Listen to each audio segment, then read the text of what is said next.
Wala po tayo sa tanong na who enabled them to freely and with impunity operate. Mga dayuhan po ang identify natin. Hindi po ito makaka-operate kung walang mga Pilipinong tumutulong sa gawain ito. The Quadcom was born out of a most interesting discovery. From the separate hearings of the Committees of Dangerous Drugs, Public Accounts, Human Rights, and Public Order and Safety. Mukhang may natisod po kami. Mukhang may koneksyon at pare-pareho ang cast of characters. The criminal enterprise has penetrated us and has been operating with quiet impunity. And out of these operations that led to a monopoly of crimes such as human trafficking, kidnapping, prostitution, murder, love scams, crypto scams, at lahat na ng cyber crimes. Hindi lang po yan. Nagsimula na silang kamkamin ang lupa na dapat para sa Pilipino. Para sa Pilipino lamang. Gamit ang iba't ibang korporasyon at mga individual na mabanyagang pretending to be Filipinos sa pamamagitan ng pamemeke ng mga birth certificates at iba pang government IDs. This is a serious threat to our national security and our sovereignty as a nation. As the investigations progressed, there were corporations that kept surfacing with familiar names that have been tied to cases, controversial investigations in nature. Dahil po dito, we went into a deep dive into these corporations. Are they really connected? Using open sources, documents from SEC, at mga records na naisumite sa iba't ibang committee na bumubuo ng Quadcom, we discovered a pattern, a partnership, an alignment. Nung nakita po namin ang pattern, sinundan po namin ito pataas. Ang mga korporasyon na ito stripped it of its layers to get to the top and through it all. And we have discovered and identified at least two main actors or players in the issue of drugs, illegal activities associated with POGOs. At ang dalawang aktor na ito, ipinakikilala ko po sa inyo si Michael Yang at si Alan Lim. Marami nang naisulat at nireport at naging usap-usapan tungkol kay Michael Yang. Michael Yang has been linked to various controversies in the past. This includes, among others, his alleged involvement in the importation and proliferation of drugs into our country. Nadawit din po ang pangalan niya sa Pharmally. Si Michael Yang din po ay ang former economic advisor appointed by the former President Rodrigo Roa Duterte. Then, there is Wei Zhonglin, aka Alan Lim. Kagaya po ni Michael, he is no stranger to articles written about him and other controversies. According to reports, Alan Lim and Michael Yang are business partners in the drug trade. Sila po ay tahasang pinangalanan ni Colonel Asierto as being so. At sa kanya din po ang isa sa mga naunang pogo sa ating bansa. In studying these individuals, napansin po natin that they use the same set of people and build multiple layers for their corporations. Layering, pero nabuko natin dahil sa pattern ng kanilang nominees. Para po madali natin maintindihan ang presentation, pag nakita po natin ang kulay blue, ito po ay umuugnay kay Michael Yang. At ang kulay pula naman po, yan naman po ay konektado kay Alan Lim. Next slide please. Ang paulit-ulit na tao na associated kay Michael Yang ay ang mga sumusunod: Jason Uson, Gerald Cruz, Yukin Zeng. Kung atin pong matatandaan, hindi bago ang pangalan na Jason Uson at Gerald Cruz. Dahil nadawit na po ito ang mga pangalan nila sa investigasyon ng Pharmaly. Ayon sa mga nakita naming sources at documents, ang mga personality na ito ay lahat based in Davao. This is significant considering the connections of Michael Yang in Davao City, where he owns a very interesting property. At syempre, hindi natin pwede makalimutan ang mga kapatid ni Michael Yang. Recently po, lumutang ang panganay na si Yang Jianjin, also known as Tony Yang or Antonio Maestrado Lim. Welcome to the House of Representatives.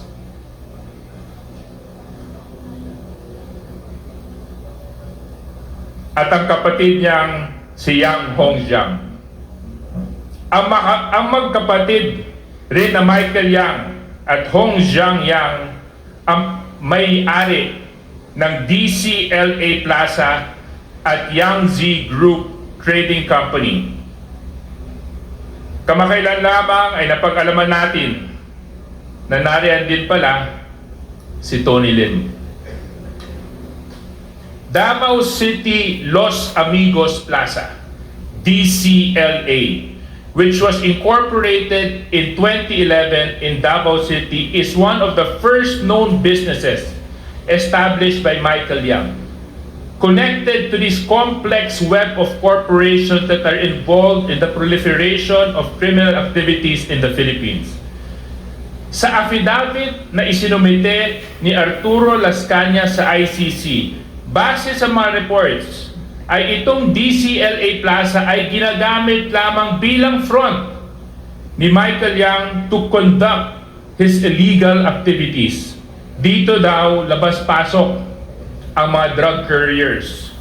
Ang Yangzi Group Trading Company naman po ay isang korporasyon din na pagmamay-ari ni Hongjiang Yang at Michael Yang na sangkot sa mga illegal importation ng mga iba't ibang mga goods.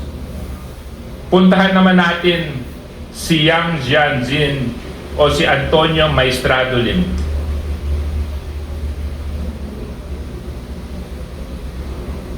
Si Tony Yang is the eldest brother among the Yang brothers. Siya daw ang totoong mastermind at architect sa lahat ng operasyon ng criminal syndicate ng Yang brothers dito sa ating bansa. Tony Yang is based in Cagayan de Oro, where he owns multiple businesses katulad ng Yangzi Hotel, dating Pogo Hub, at ang Philippine Sanja Steel Corporation na involved sa rice smuggling at human trafficking. Siya din ang presidente at incorporator ng Oroan Incorporated, isang service provider for Shongwei Technologies na pagmamay-ari ni Alan Lim. Si Tony Yang din ang may-ari ng Alwana Business Park, where several unlawful activities have been reported. Nung nahuli si Tony Yang, may daladala po yung 1.4 million pesos in cash at mga iba't ibang lisensya for firearms. Gusto ko pong bigyang pugay ang PAOK TF. Congratulations po sa inyong paghuli kay Tony Yang. Tulad po ni Michael Yang, it would appear from reports we have gathered in previous investigations that Alan Lim has a select number of associates whose names constantly and consistently appear in corporations that are owned by him, or we have observed are actually connected to him.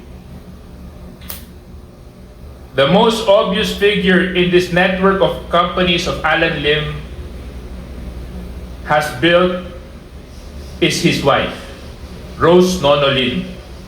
Sinundan namin si Rose Lin, follow the trail kumbaga, at isa siya na nagko-connect kay Michael Yang at Alan Lim. This is a known fact. At makikita po natin mamaya that Rose Nono Lin is an incorporator of at least 8 companies where Michael Yang is involved in, such as Piley Estate Group, formerly known as Piley Holdings, Philippine Full Wind Group of Companies. Ang entry point niya sa Pogo ay ang Shongwei Technology.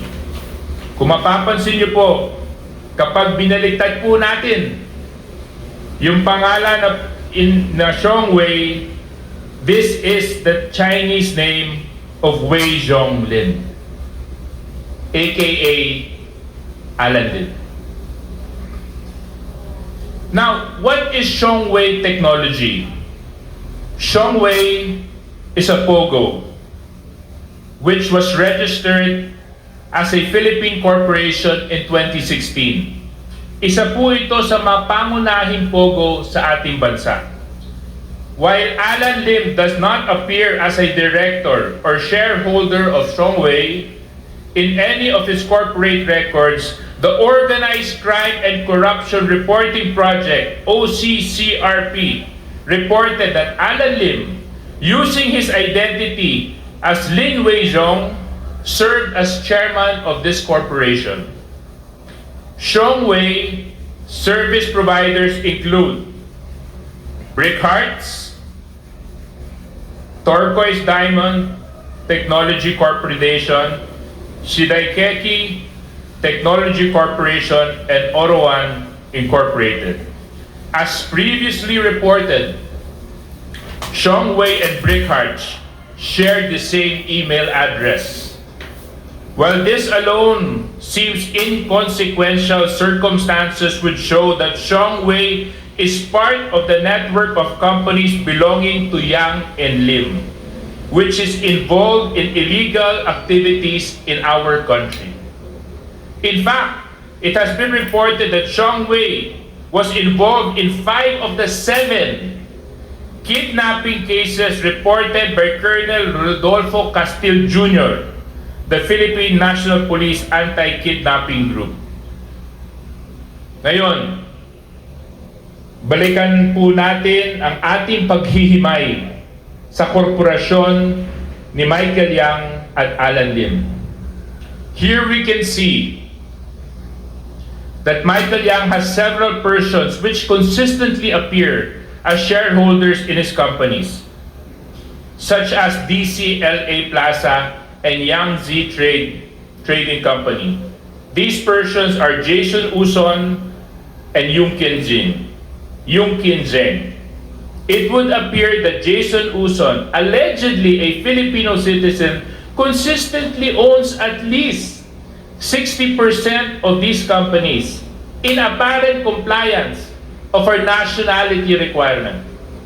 On the other hand, Alan Lim, Rose Nono Lin, a Filipino citizen, identified to be his wife, consistently appears as a shareholder in his companies. In XRL Holdings, Rose Nono Lin is 60% owner. Again, in compliance with our nationality requirement. Several companies, Piley Holdings Corporation and Piley Estate Group Corporation, appear to be 50% owned by the Michael Yang Group and the Alan Lim Group, respectively. The same individuals, Jason Uson, Yung Kin Zeng, are shareholders of these corporations together with Michael Yang. Meanwhile, Rose Nonolin, Alan Lim are shareholders from the Alan Lim side. Silipin naman po natin itong Piley Estate Corporation. Ano ang Piley Estate Group? Ang Piley Estate ang nagtayo ng Clark Majestic World, a mixed-use real estate development.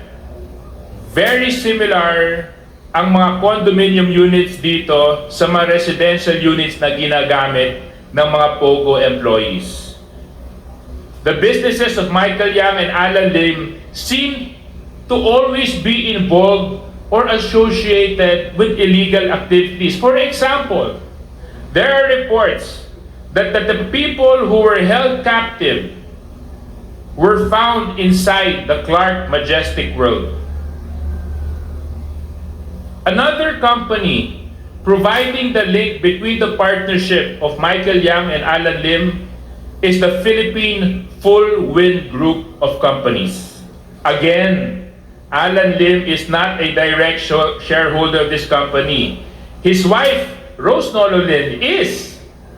Consistent po yan sa obserbasyon natin na itong si Rose Nonolin is the representative, kumbaga, ng totoong may-ari na si Alan Lim. Similarly, Michael Yang has no direct shareholdings in the company. Jason Lim, Yungkin Zheng are also shareholders of DCLA Plaza that own a substantial part in the Full Wind. Mapapansin din po natin si Gerald Cruz.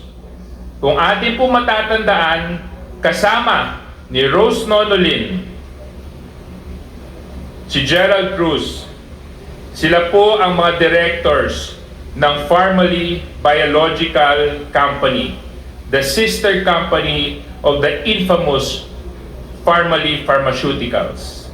Again, these personalities appear as dummies for Michael Yang. Kapansin-pansin dito na parte sa korporasyon ang kapatid ni Michael Yang na si Hong Zhang Yang. Tignan naman po natin ang karakter nitong si Hong Zhang Yang. Sino naman si Hong Zhang Yang? Ayon sa mga report, kapatid po siya ni Michael Yang. He was also identified as the manager of DCLA store of Michael Yang in Davao City. Napaka-interesting po na pumasok ang pangalan ni Hong Zhang Yang sa Qualified Trafficking Investigation in Bamban POGO controversy. Bakit? It was reported that Hong Zhang Yang's accounts were linked to the transactions amounting to 3.2 billion pesos, which were allegedly used to finance Hong Sheng, the same POGO which was raided in Tarlac and linked to Alice Guo's Baofu Land Development Incorporated. Sa madaling sabi, ka-joint account po ni Hong Zhang Yang si Zheng Yu na incorporator naman ng Hong Sheng Gaming Technology. Flashback muna tayo at balikan po natin si Michael Yang na lumutang doon sa Pharmaly Senate hearing and investigation. It was established during the Senate hearings 3 years ago na itong si Michael Yang ang financier ng Pharmaly when it was involved in the procurement of face masks and PPEs. Medyo iba na ito kasi ang pinagkakakitaan niya ay hindi drugs, hindi POGO, kung hindi sa panahon ng pandemya na maraming Pilipino ang napaluhod at pinahirapan ng COVID-19, pinagkakitaan po ang kalagayan ng mamamayang Pilipino. Nakikita po natin sa slide na ito na parehas po ang modus na ginagamit ni Michael Yang at saka ni Alan Lim.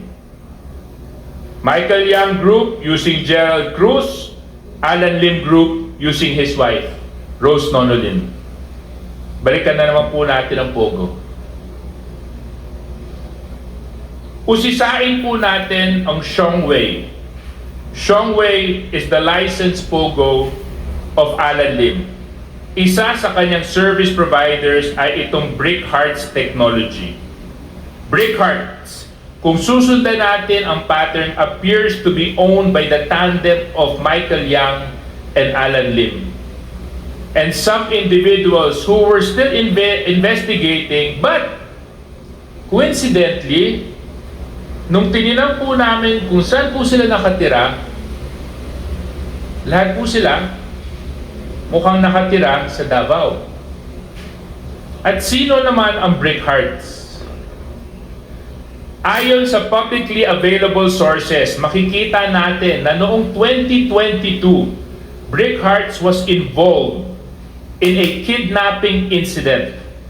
It was found that a woman was kidnapped in Pasay, brought to a Pogo dorm in Cavite, where she was sold off to a Chinese national. Binenta ang isang Pilipina sa isang Chinese national. Pagkatapos nito, siya po ay binugbog. Dinala sa isang Pogo dorm in Shuangma Industrial Park in Cavite. Shuangma is run by Brick Hearts Technology. A similar kidnapping incident of a Chinese national was also reported here. Interestingly, Brick Hearts has the same address of Xiongwei Technologies, which is owned by Alan Lim. Di ba kabit-kabit na?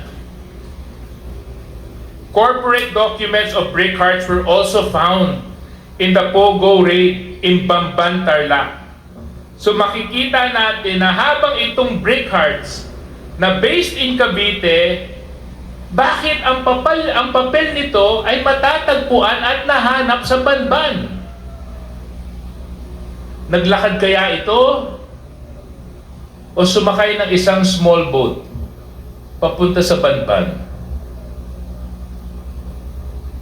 Let's dig deeper dito sa mga Pogo.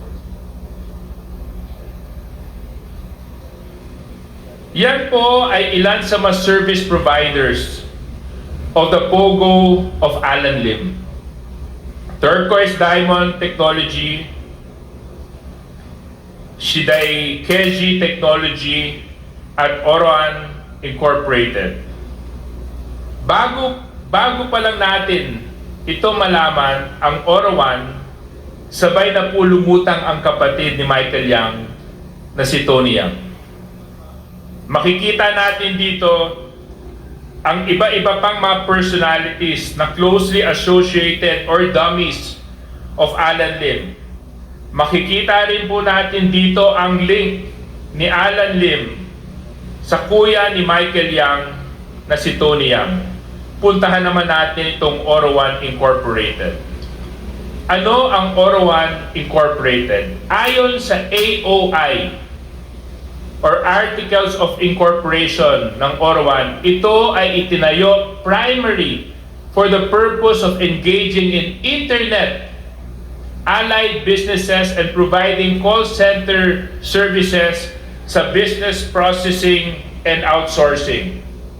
However, it was later found out that Orowan was a customer relations service provider of one of Alan Lim's Pogo, which is Xiongwei Technologies. Ayon sa mga news reports, meron ding unlawful activities na naganap sa Alwana Compound, Cagayan de Oro, where Orowan is located. Si Tony Yang ang president at incorporator ng Orowan.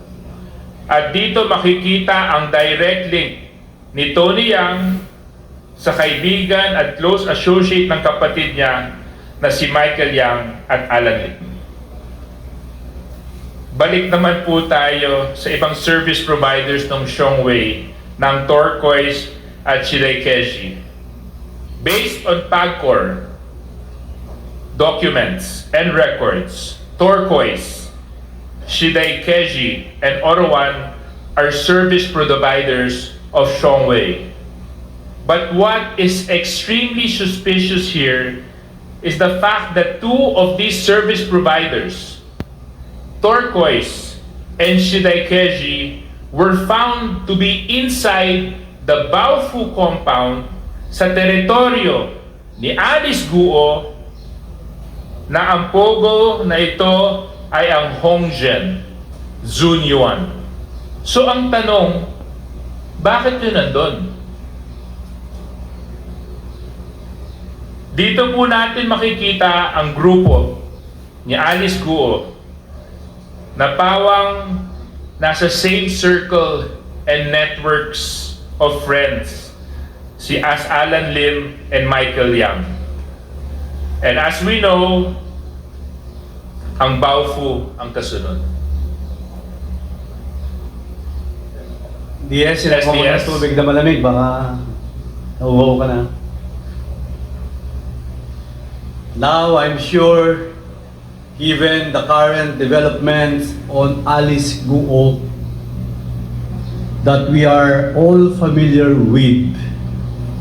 Ang Baofu compound, it is the biggest pogo compound in Bamban, Tarlac, and owned by Baofu Development Incorporated. Baofu equals Alice. Uulitin ko po na several service providers of Alan Lim's Shongwei Technologies are linked to Baofu. Customer relations providers of Shongwei Turquoise Diamond Technology Corporation and Shidai KG Technology Corporation can be found inside the Baofu compound. Brickhart's documents were likewise found inside the Baofu compound. Sino pa ang may link sa Baofu? Siyempre, ang Yang. Tingnan po natin ang next slide.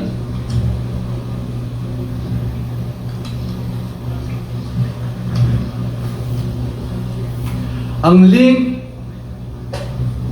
ay na kay Ongjiang Yang, ang kapatid ni Michael Yang. As stated kanina, ni Deputy Speaker J.J. Suarez, ka-joint account ni Ongjiang Yang si Zhen Kang Yu, ang incorporator ng Hongsheng, at sa usapin pa rin po ng Pogo ay huwag din nating kakalimutan ang Porac, Pampanga, kung saan nakilala natin ang Lucky South 99. Ang Lucky South 99 naman ay pawang nauugnay sa Hongzhen Zunyuan dahil sa close association naman ng nakilala nating representative ng Lucky South na si Cassie Ong. Ang Lucky South 999 ay kilalang kilala na po natin sa raid na naganap dyan ay kahindik-hindik na krimen po ang nakadiskubre natin dyan. Nariyan ang mga kinidnap, tinorture, pinatay, mga na-recover na videos na may nalalaman po ng pag-aabuso sa mga kababaihan o iba pang sex crimes o mga cyber scams. So bakit po natin sinasabing kahit papaano ay kasama ito sa web? Dahil po naman, yan ang makikita nating koneksyon dito sa Hongzhen Yuan o ang Baofu. Tingnan po natin ang links. Una po, it follows the same pattern o modus operandi.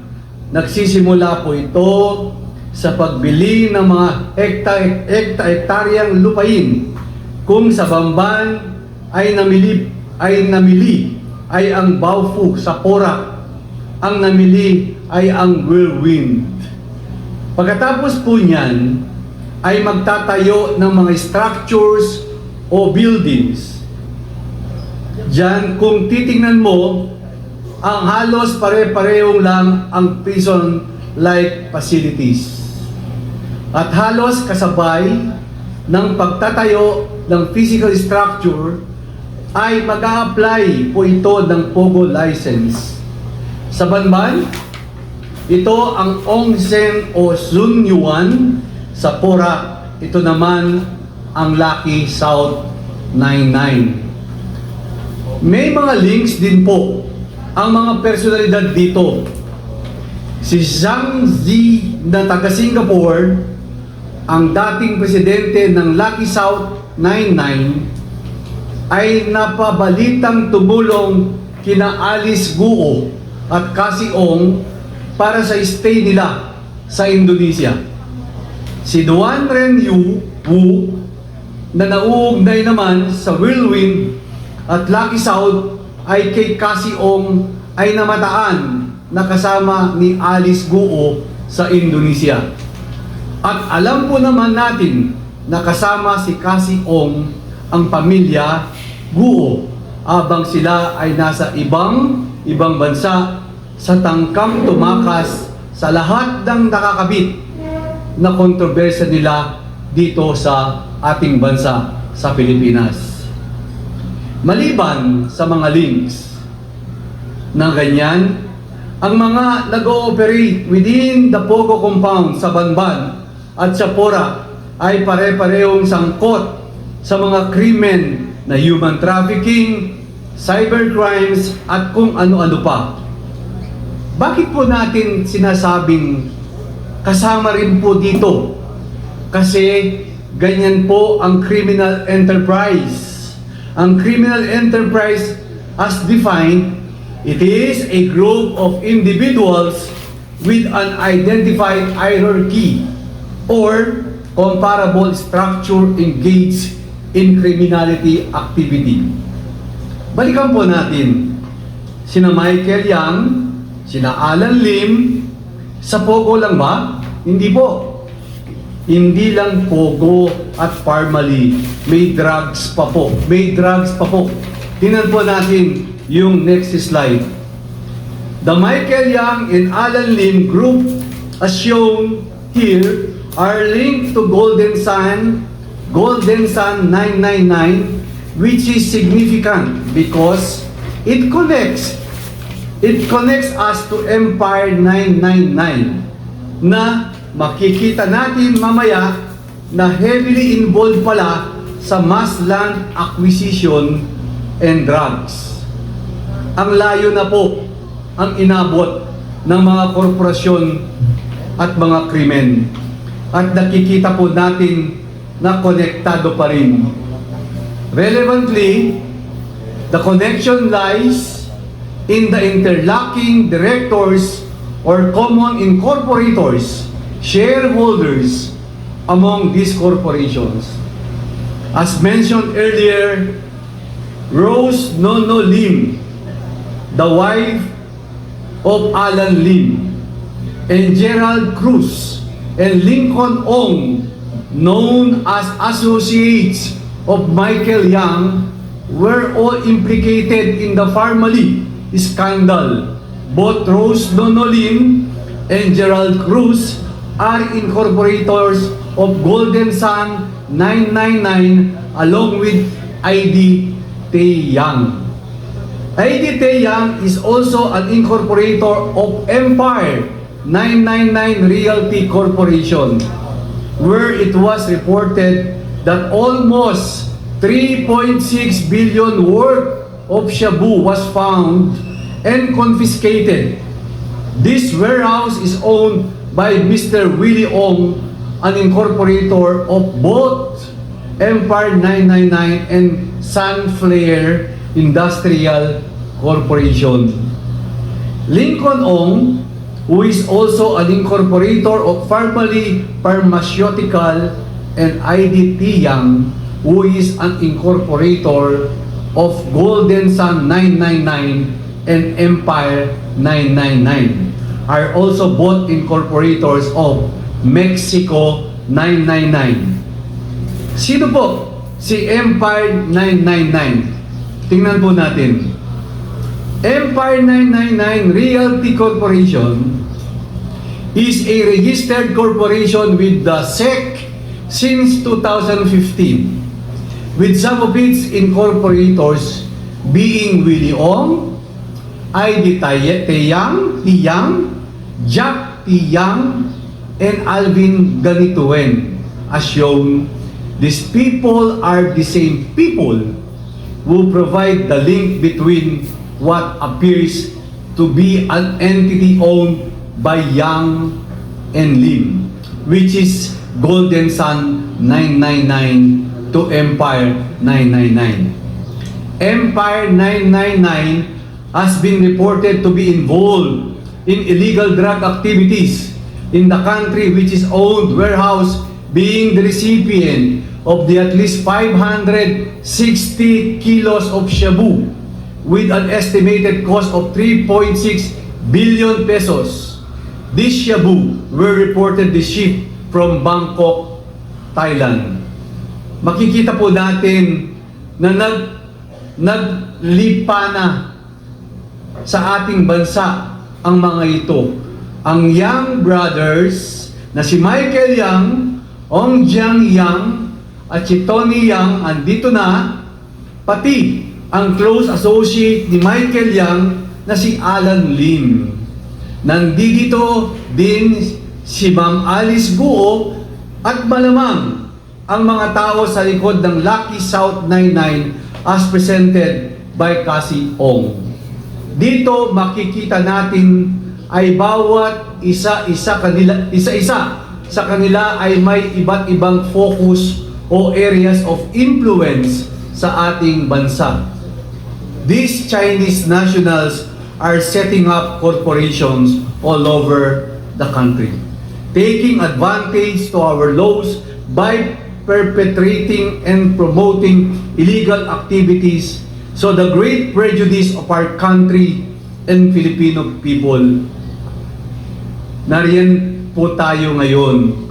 Such is the sorry state of our country. Kaya po tayo ngayon nandito. Mayroon po tayong pinormang Quadcom. Hindi lang konektado ang mga krimen, konektado rin pala ang mga tao na nagpapalakad ng mga ito. Hindi po ito titigil hanggang masisig at masimot natin ang lahat ng pwedeng malaman ukol sa sindikatong ito. At kung paano nila nagawa ang pagsasamantala sa ating bansa upang magawa namin ang aming sworn duty at constitutional responsibility para mapalakas sa ating mga batas at maprotektahan ang lahat ng Pilipino. Marami po ang nababahala. Marami ang nagsasabi, puro investigasyon. Wala namang mangyayari dyan. Hindi po ito nagtatapos sa trabaho ng Quadcom. Ang investigasyon na ito na aming binibigyan ng panahon, pagod, ay simula lamang. We will come out with recommendation to address this. Cleansing, paglilinis, mahirap, pero gagawin po namin at kakayanan namin dahil ito po ay para sa sambayanang Pilipino. Sa ngayon, ay uncover pa lang po natin ang criminal enterprise. Wala po tayo sa tanong na who enabled them to freely and with impunity operate. Mga dayuhan po ang identify natin. Hindi po ito makaka-operate kung walang mga Pilipinong tumutulong sa gawain ito. Wala pa rin po tayo sa financial links. Kulang pa.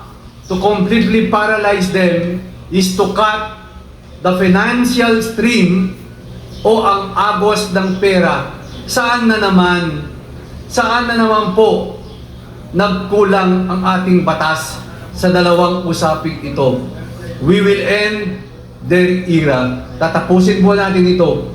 Samahan niyo po kaming miyembro ng Quadcom, itong miyembro ng 19th Congress. Ito po para sa ating bansa. Ito po para sa susunod na henerasyon. Ibalato po natin at ibigay po natin ang magandang bukas sa ating bansa. Hindi lang po ito ang laban ng Kongreso. Laban po natin ito bilang mga Pilipino. Sino ba naman ang hindi naghahangad ng mas maayos na mabuting Pilipinas? Oo, para po tayong napapaloob sa isang teleserye. May ending din po ito, but sa ngayon, abagan ang susunod na kabanata. The Quadcom is not done. Dakal pong salamat, Maya Pabengid, at thank you very much kay kayong ampo. Thank you.